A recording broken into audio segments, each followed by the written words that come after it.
Beating and surpassing all audience expectations every day, Rush Limbaugh, America's real anchorman, America's truth detector, and the doctor of democracy. And the most talked about radio talk show and host in the country. 800-282-2882 if you want to be on the program. The email address lrushbo@eibnet.us. It's something it's in NBC News, but I haven't seen this anywhere other than on their website. Majority in leading European Union nations support Trump-style travel ban. A majority of Europeans would support a Trump-style ban on further immigration from primarily Muslim countries, according to a poll of more than 10,000 people in 10 countries. An average of 55% of those surveyed for the London-based think tank Chatham House agreed that immigration from Muslim-majority countries should be halted. I was talking about this right before the end of the previous hour. And I said, these people are way ahead of us. They've seen their countries overrun. Germany, Switzerland, all of the United Kingdom, they have been overrun by illegal immigration and refugees from predominantly Muslim and Middle Eastern war-torn regions. And when it happened, their elites welcomed people in just like the elites in this country want the same thing to happen here. And they didn't do much to oppose it and stop it because they were, for the most part, these populations are good little socialist populations. They trust their government. They think everybody's looking out for everybody. And they see what's happened here, and they now, when they see what President Trump did, they wished it would happen in their country. They are ahead of us because what Trump is trying to do is make sure that what has happened in Europe does not happen here. Now, it's interesting. You asked the question, and we're back to it again. Why would people be in support of this? Does it strike anybody that on 9/11, when there were 19 militant Islamic hijackers who flew 3 airplanes that crashed and 3,000 Americans were killed, does it strike anybody that from that day forward, the elites and many of the leaders in the United Nations and in this country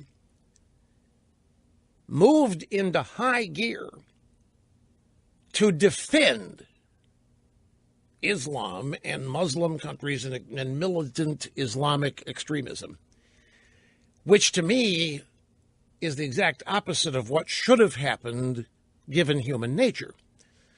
And by human nature, I mean common sense. This has always amazed me that since 9/11, rather than, if 19 people kill 3,000 Americans the way they did, that'd be all the information you need to kind of get the idea that what's in the future, unless you were vigilant. And instead, our State Department started doing seminars on why do they hate us? Why is it our fault? What did we do to cause this? And then it became, we were told, it's our support for Israel when you get right down to it, Mr. Limbaugh. Militant Islam hates us because of our support for Israel. Yeah, okay, maybe that's what we were told, and maybe that's a factor, but it's certainly about much more than that. It's simply that we exist, that we are infidels. Look, I'm not trying to restate old history.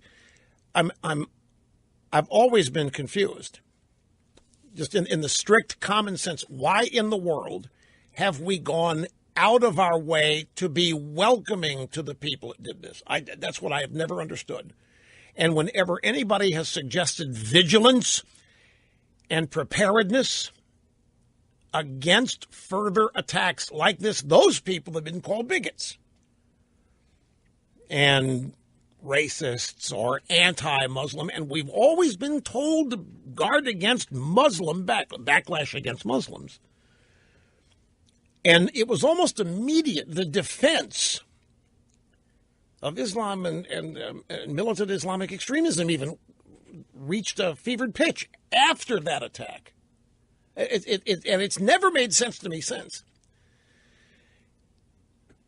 So we've got, at the time that's going on, we have open borders, illegal immigration. People from the southern hemisphere, Central America, are pouring into the United States as wished and desired by the Democrat Party. Any attempt to stop it, get control over it, is called racism and bigotry as well. And now, in Europe, the immigration and refugee status is primarily militant Islamic extremists. And we're all told, shut up, don't comment. We need to be bigger than they and let it all happen. It's defied common sense. Every bit of it has defied common sense. And now, when the president wants to do what he promised to do during the campaign and have a vetting system that's a little bit better than what we've had, and have a temporary moratorium trying to make sure we do not make the mistake of letting the wrong people in, all hell breaks loose. It's an utter violation of all common sense to me. And the same thing with illegal immigration. Nobody's opposed to legal immigration. We're all for legal immigration with the proper vetting that we've always engaged in. But there are people that want the borders of this country wide open for anybody. Now we're dealing with the idea, well, we got a bunch of lazy middle class and lower middle class, white working class people, and they don't want to work anymore. And we need people to come in and do these jobs. So it's kind of a variation on the old saw that there are jobs Americans won't do anymore. Seems like that's now undergoing a change. It's not jobs Americans won't do anymore. It's lazy Americans who have grown fat, dumb, and happy after years and years and years of prosperity.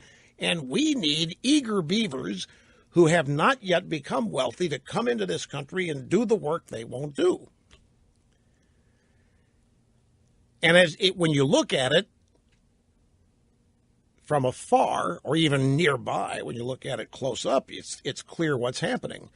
And that is an effort is underway to fully transform this country away from the principles, traditions, and institutions of its founding. And the people in the last election rose up against that. And so now the battle is joined, and Trump is doing what he can to follow through on his campaign promises. And the people that supported him are sticking with him. But the effort to continue what was going on is in full speed. But the common sense of it it's never made common sense to me. Common sense would be if 19 people kill 3,000 of your fellow citizens, that you would be on guard for the same kind of thing happening. And instead, we've gone the other way. Well, it's more than it's our fault. Our fault, that's just a common left-wing reaction to it. There's an active desire. My point is an active desire to undermine all of these Western civilized democracies. There is an ongoing effort to undermine all of them. Here, Western Europe, you name it. No. Let me put it this way. I don't ever want to be confusing. Folks, we allowed more Muslims to settle here in the United States in the 10 years after 9/11 than we did in the 10 years prior to it. That doesn't make any sense to me whatsoever. We acted guilty and responsible after 9/11. It doesn't make any sense. That's all I'm saying.